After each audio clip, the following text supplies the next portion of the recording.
Welcome to Ride to Independence.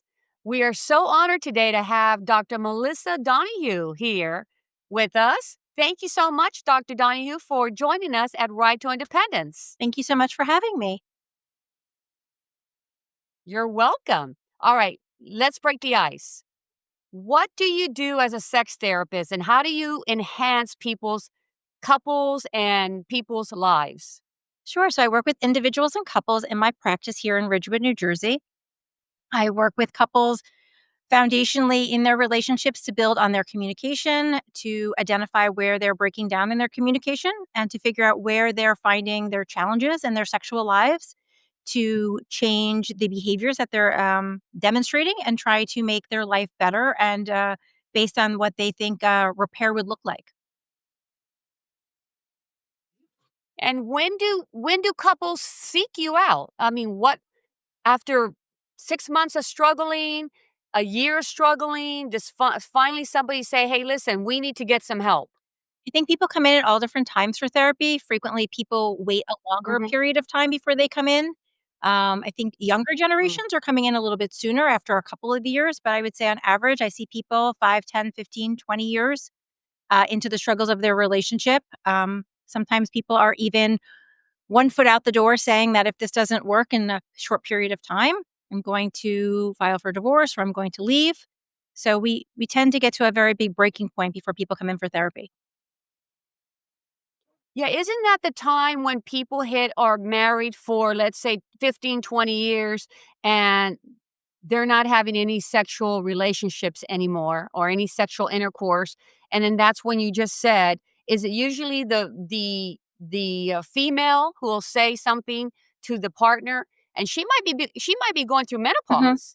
She might be going through menopause and not wanna be having sex at this time, so that can be the male part wanting to divorce because he feels he's not being satisfied, let's put it that way. So I think people stop having sex at all different phases of their relationship. I find it even in younger Yeah. couples, perhaps based on their busy work schedule or having children in the home or in the generation where they're taking care of their parents and their children. So I don't know if it's definitely just the 15, 20-year mark. But I don't think Right. it's just necessarily women that are not interested in sex. I think there are males also or people who are taking medications that their sex lives get impacted. So I don't wanna just say it's the women that don't want sex. There are definitely men who, are struggling, and sometimes when they're struggling with, sexual intercourse in particular, they tend to shy away or they don't wanna talk about it. There's a lot of taboo in talking about the topic of sex when things don't work the way we want them to work. That is true, that is true. One of the things that I hear all the time is, well, my question is, do men really have to have sex even in their golden years? Is that or that's just a myth? I don't think anybody needs to have sex, but I think it's a biological connection. I think when we depending on what we're defining as sex, I think both men and women want to feel desired, want to feel like their partner is attracted and interested in them. And if we're using the barometer of sexual intercourse as a way to know that, then that's one way. But there's lots of ways that you can make your partner feel interested and attracted to them and feeling wanted. Mhm.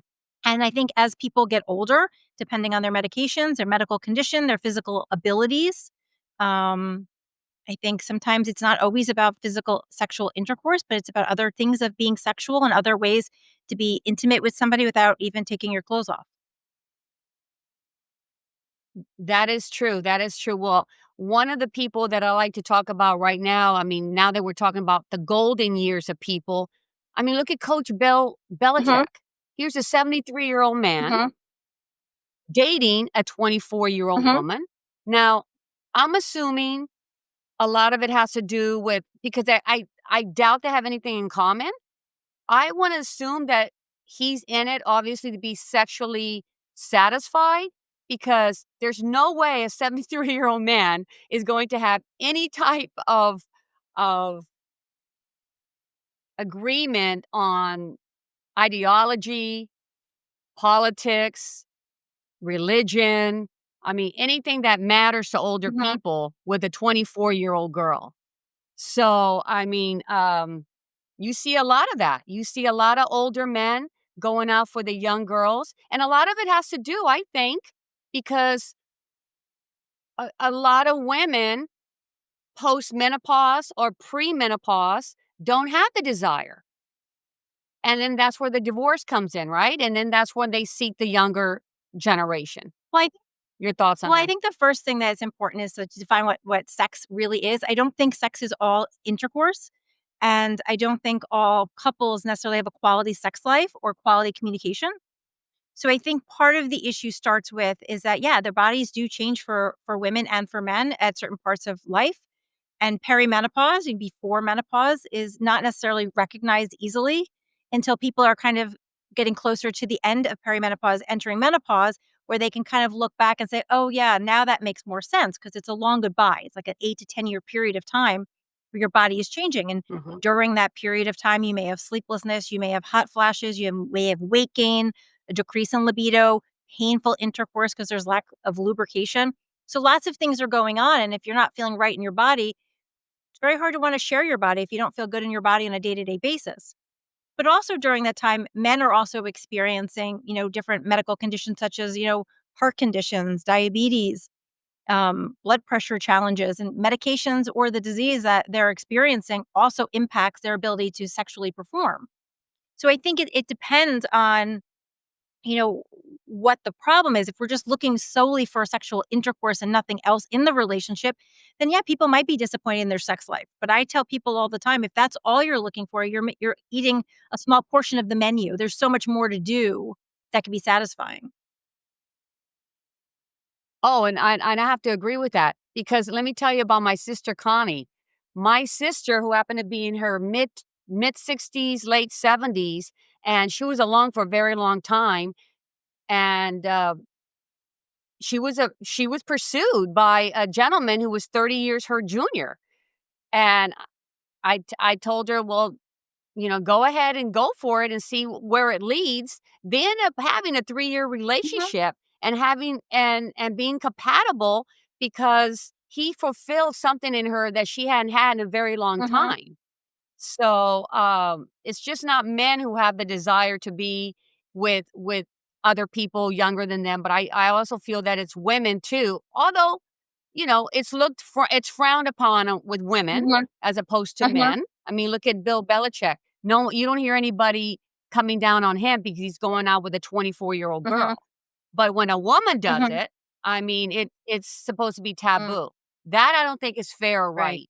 I mean, I think women should be judged justice shouldn't be judged, harshly as opposed to Uh-huh, men. I mean, men have been getting away with it for a very, very long mhm, time.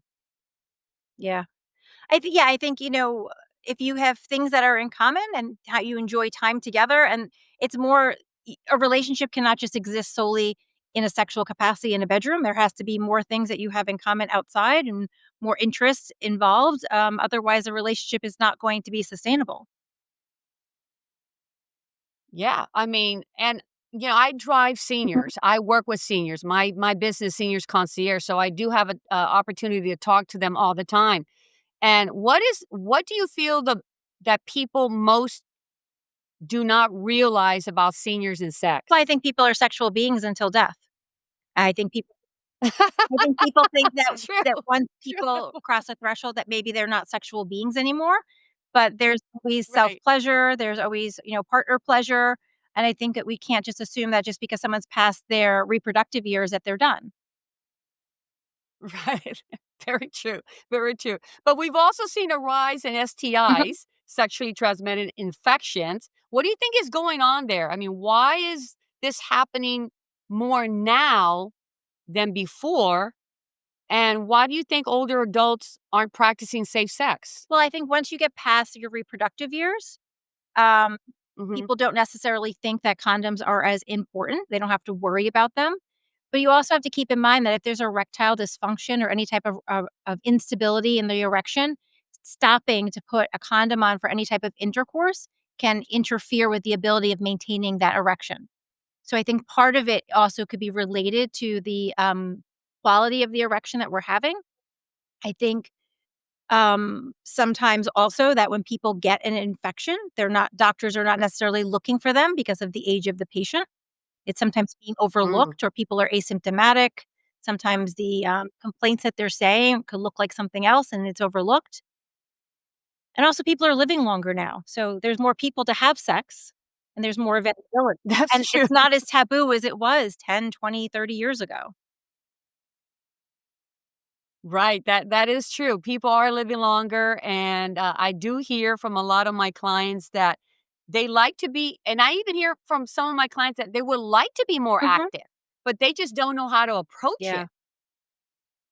So, I'm not one to give advice to a a right. senior, but do you see people in their golden Of course. years? I mean, do you also have that Yeah, I have clientele? patients all the way up into 80.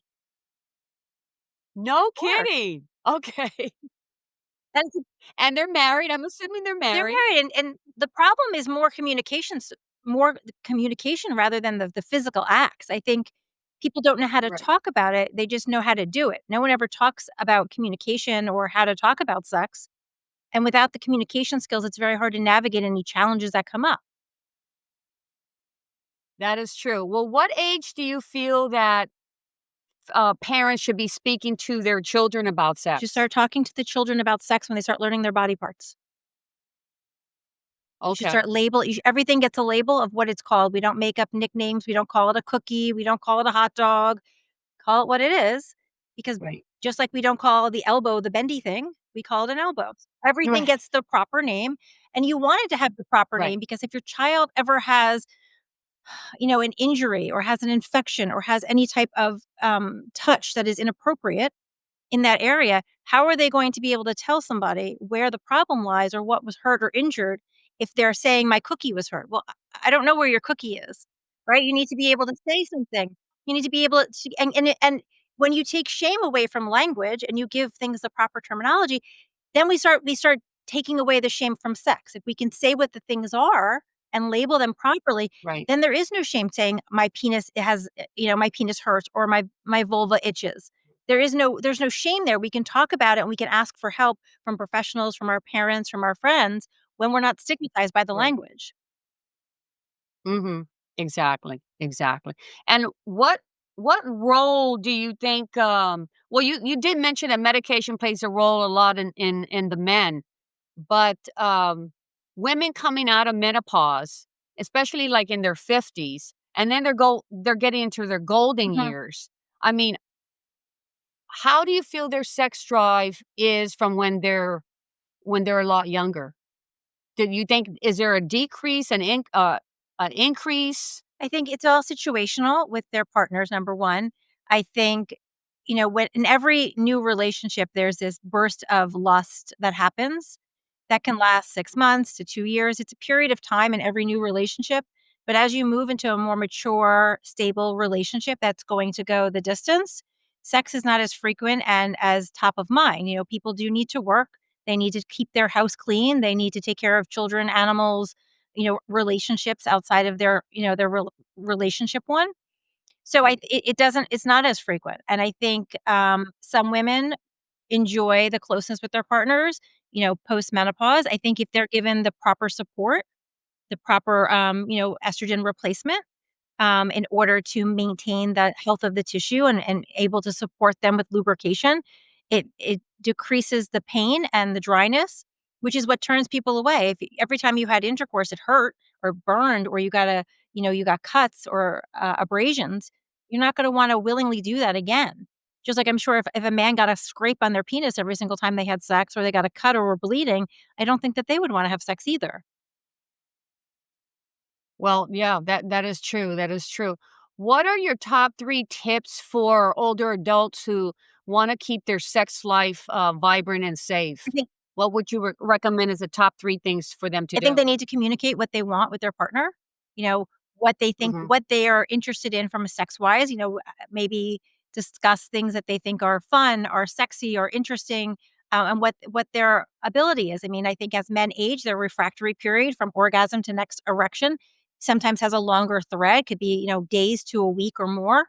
So the ability to have sex at the frequency that they did when they were younger may not exist. So that would be my first tip is communication. Number 2, I think people should continue to date, and novel experiences. I think that's what fuels a lot of relationships when you first get together. People get dressed, they're clean, they put on their best clothing, they feel beautiful, they feel sexy, they feel interesting, and go out and have an interaction where you're talking or exchanging ideas and having a shared experience. I think that helps fuel the interest in wanting to be sexual with someone. And I think I think that's what happens. I think that's what happens when people, are dating, then they get married. And what I hear, and I've heard it from friends too, and they've actually even broken Mhm, up because they've dated for 10 years and all of a sudden they're like, well, I'm not really interested in him anymore, or you know, we're not really doing things together, mhm, or I think he's more like my brother. And I'm like, no, you're just in a different stage in your mhm, relationship. That just means that you have to remember why, first of all, remember why you chose mhm, that person. And then you gotta go back to courting again and dating mhm. again. Yeah, staying in a relationship does take a little bit of work, but it's fun work. But a lot of people feel that they don't wanna do that work, Dr. Donahue. They rather divorce, and I think that's one of the reasons why people do Mhm. divorce. They don't wanna put in that time and the effort of courting their wives or their husbands again, and that I think that's one of the reasons why we're having this divorce rate. Well, right. When you get married, you don't stop dating. You're just telling everybody in the world that this is the person I choose to date for the rest of the time I'm with them. And if you think that, oh, great, I found my person, I don't need to be out in the dating scene anymore, well, then you've already missed a great opportunity in developing the relationship further. You have to continue dating and having novel experiences and growing together, because if you don't, you'll grow apart. Exactly, exactly. And a lot of women end up letting themselves go. Men let themselves go. Mhm. And then, of course, that hampers their ability to have sex together. So then they have to find other ways to please Mhm. themselves or please their Mhm. spouse. And that's also another problem that we have here in America, Mhm. obesity. Do you feel that that's impacting the way people are doing having their relationships and being sexual? The obesity I mean, factor? I think obesity is a factor. I think it's important to understand that, in perimenopause and menopause, because of the estrogen drop, women who may have been exercising their whole lives and eating healthy their whole lives all of a sudden do gain weight out of nowhere because the lack of estrogen affects their digestive system and how their body is responding. So I think it's important to Mhm. say that some people don't intentionally let themselves go. I think it's the aging process. I think you also need to do things that are a little bit differently than you did in your youth. But also, there's genetics involved where people sometimes do not have the same genetics as another person. So they maybe don't, their weight does, creep up on them, and it's not really their fault. It's just how they're built and what they were given. But I think everyone needs to take care of their body to their best of their ability for their sex life and for their general mobility. If you have limited mobility, it's very hard to go out and date. It's very hard to move in bed. Right. Um, and we can't just say that Yep. they all let themselves go. I think some people just, they are also dealing with other medical issues that may impact their ability to take care of themselves the way they used to. When people retire and they had a very Mhm. physical job and now they're not as physical because they don't have to do a physical labor job anymore unless they're going to replace that and go to the gym, when they've never done that before, it's a little bit more challenging to manage that aspect, so I find that with people, how their lifestyle was when they were younger that maybe kept them fit and kept their metabolism going, when they retire, if they don't maintain something similar, it's not going to be the same. Right, right. No, that makes sense, that makes sense. Now, do you also when people come in well, as a couple comes in, do you also recommend you have, like, homework for them? Like, do you have exercises for Mhm. them? Do you also teach them self-pleasure? I I do a full, couples inventory when they first come in to try to figure out, how they became a couple, what are the things that they enjoy together. I wanna meet them before I meet their problems, and then we start talking about some of the challenges that they have and how they could see, what their goals are for therapy. What do they want me to help them with to get to where they wanna go? How will I know Mhm. I've done my job?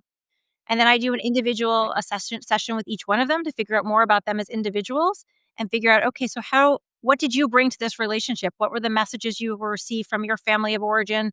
Did religion play a part? Did culture play a part? your upbringing, the messages you got about sex at home or in school, for friendships, what have your past dating patterns been like? And knowing all of that information and how they show up in their relationship gives me more information to understand how I can help them. And then from that, we Mhm. try to identify, okay, so what is the challenge that we keep getting caught up in? There's usually a pattern that people demonstrate in their relationships, whether it be with communication or lack of communication or misinformation, and trying to figure out what that pattern is to break it. Because once we're able to break the pattern or at least identify the problem to be able to break it, we can start seeing success. When people are having conflict in other areas of their relationship, they're not going to feel safe to want to be sexual with a partner. You have to feel safe with your clothes on to be able to feel safe with your clothes off. Right. Exactly, exactly. But what also I feel that there's that taboo that you can't self-pleasure yourself, that women can't self-pleasure themselves. Men can do it all the Mhm, time, anytime they want, but for women to do it, for some reason, it feels like it's a taboo. But I feel that women should be pleasuring themselves when they're not having intercourse or relationships, with anybody. They're just alone, and I think it's important for women to be self-pleasuring themselves and learn about their mhm, bodies and what makes them feel good and what doesn't make them feel good. So when they are in a mhm, relationship, they know exactly what trigger they can tell their partner to hit mhm. in order to satisfy Oh, them. sure. I mean, you need to know how your body works. You can't just assume that somebody who's never Mhm. had your body, knows all the places to touch you and kiss you and caress you. So self pleasure is definitely important to be able to know how everything comes together and where things are. Frequently women don't even have never even looked at their vulvas, don't even know what's down there. It's important to know how your body looks and how it operates. That's true. That is true, absolutely. No, I mean, I feel it's very important that women need to empower themselves, especially after coming out of menopause and finding themselves again, or losing 50 pounds and feeling sexual Mhm, again. I mean, I think that us women need to find our sexual desires like we always had them. I mean, we had them just as much as men did in our mhm, teens and in our mhm, 20s when we were just mhm, dating. And just because we're married doesn't mean that we don't wanna be mhm, satisfied, we don't wanna be intimate, but yes, we are keeping a house. We have children to raise. We have to mhm, work and then have to come home and he wants to have sex? Come on. That makes it very difficult when a woman has to, you know, take care of all these mhm. things. Yeah, the mental load really gets in the So, way. I'm sure you tell a lot of men, "Okay, your wife's cooking, your wife's cleaning, your wife's raising the children, and she's bringing home a paycheck. You're gonna have to maybe do a little bit of foreplay or, try to make her feel more comfortable, caress her, rub her feet, make her feel that she's sexy, even though she might not look sexy because, she's dealing with all these things at that Mhm, time. I think that's very important for men to do. mhm. Well, I think it also takes a lot longer for a woman to decompress from their day and be able to get aroused, in order to have a desire for sex. Women don't walk around necessarily with a complete desire for sex all the time. They usually have to have the arousal first. So if you're waiting for your partner just to initiate all the time, it doesn't work that way. There needs to be things that could allow for arousal to happen. I always tell women not to say no, but to say maybe. When their partner comes up to them and kisses them or hugs them, say maybe instead of no, because otherwise you're missing an opportunity for connection. That is true. That is true. Now, do you find seniors exploring new relationships, maybe even dating after divorce, or maybe they're widowed? Do you have seniors coming to you and asking you for advice on how to do that? Oh, absolutely. I have plenty of people that come in for after divorce, trying to come in and navigate how to date again. Maybe they married their high school sweetheart, or maybe they have been married for a significant period of time and they don't know what it's like to date anymore, or even how to approach somebody to date. So we definitely talk about it. I've had people that wanted to develop an online profile and we've worked on that.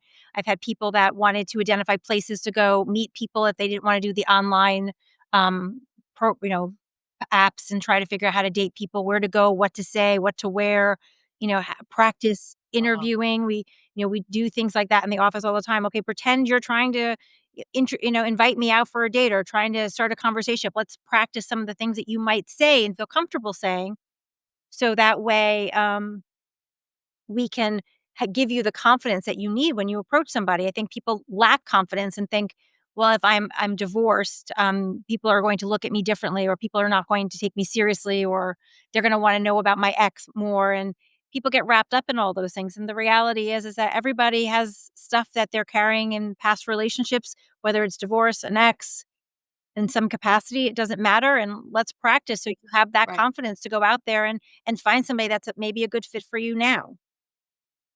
Mhm. Mhm. Wow, well, these were great questions that you answered, Dr. Donahue. Thank you so much for coming Yeah. on. How can people first of all, I know how people can I'm gonna put everything down at Mhm. the at my notes, all your links, but do you also do virtual in Yes, I'm appointments? actually licensed in 6 states, so people can utilize me through Zoom, or they can come into my office here in Ridgewood, either or. I even have some people locally, it just works out better for them to do Zoom even though they can come to the office if they choose. So, the pandemic gave us that wonderful option now that where virtual therapy is a Oh, little right, easier. yeah. But yeah, I definitely do both. Excellent, excellent. Well, I wanna thank you again for showing up Yes, of today. course. And it was a real pleasure that you got to answer all these questions. And people, if you're interested in Dr. Donahue, I will link her information at the bottom. Feel free to reach out to her either by website or email or any way you can. Do you have an Instagram I account? do. And she has an Instagram account. There you go. Thanks again, Dr. Donahue, for showing up for Right to Independence. We appreciate you. Thank you so Thank you. much. Bye-bye. Bye bye.